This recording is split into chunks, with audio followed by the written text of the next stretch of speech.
There's a conversation that pretty much all of us are going to have at some point, whether it's for our parents, a loved one, or eventually for ourselves.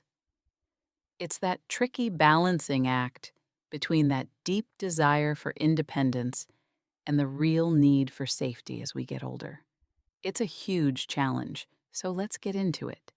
This statement is the absolute heart of the matter, isn't it? It's a powerful, deeply personal feeling.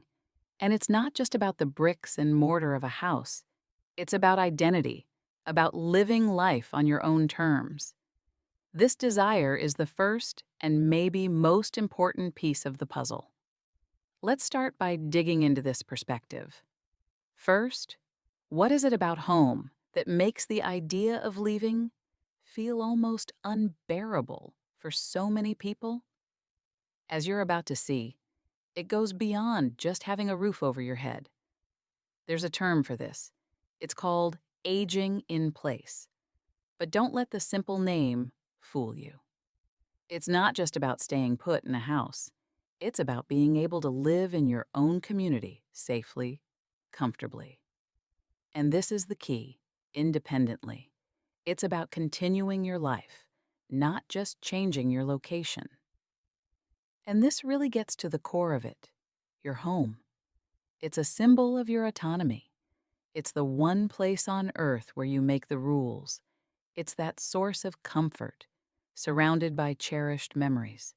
It's deeply connected to our identity, who we are, and maybe most importantly, it's the foundation for dignity. So losing that, it feels like more than just moving. For many, it can feel like they're losing a piece of themselves. Okay, so that's one side of the coin. Now let's flip it over and look at this from the other side. Because while one person is fiercely holding on to their independence, their family and friends, they're often focused on something else entirely. And that feeling, when you boil it all down, is worry. It is important to understand this. This isn't about control. It's not about trying to take away someone's freedom. It's a raw, emotional response that comes straight from a place of love and genuine concern for someone's safety. And these worries are super practical. We're not talking about abstract fears here. We're talking about the real, tangible risks that keep people up at night. What if there's a fall and no one's around to help? How are they managing all their medications every day? Or what about the quiet, creeping danger of social isolation when someone's alone all the time? These are the real-world concerns that families are wrestling with. And right here, this is the heart of the conflict.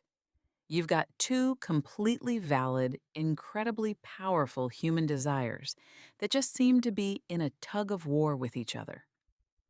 And it's this tension that makes these conversations so unbelievably hard. On one side, the number one goal is autonomy. It's a fundamental human drive to be the author of your own story, to make your own decisions, and to live with the kind of freedom you've always known. And on the other side, the goal is security. It's that powerful protective instinct to keep someone you love safe from harm. The thing to notice is that both of these goals are coming from a really positive place. Nobody's the bad guy here. This chart lays out that communication gap. The person at home says, I am capable and independent. What the family hears is, we are worried for your safety. One side says, I value my freedom, and the other translates that to, we value your well-being. It's the exact same situation, just seeing through two totally different but equally valid lenses. The big takeaway here, no one is wrong, and that's exactly why this is so challenging. Where does that leave us if both sides have it? Totally valid points. How do you move forward? The answer isn't about picking a side, it's about reframing the entire conversation. And this might be the single most important thing to get. If you walk into this situation thinking it's a debate to be won, I promise you everyone loses. The older person feels disrespected, the family feels ignored, and the relationship itself gets strained. This isn't a battle. The mental shift we need to make is actually small, but it's a total game changer. We have to stop thinking of this as independence versus safety and start thinking of it as independence with safety. You see the difference? The goal isn't to choose one or the other. It's to figure out how to get both at the same time. And this is where we get creative thinking about technology. Simple modifications to the home, maybe an automatic activity check-in system like Hello Every Day. It's about building a support system, not a prison. This brings us to our final and maybe most powerful idea. When we're stuck in this difficult conversation, the very first thing we have to do is stop asking who is right and who is wrong. Because that question, honestly, it's a dead end.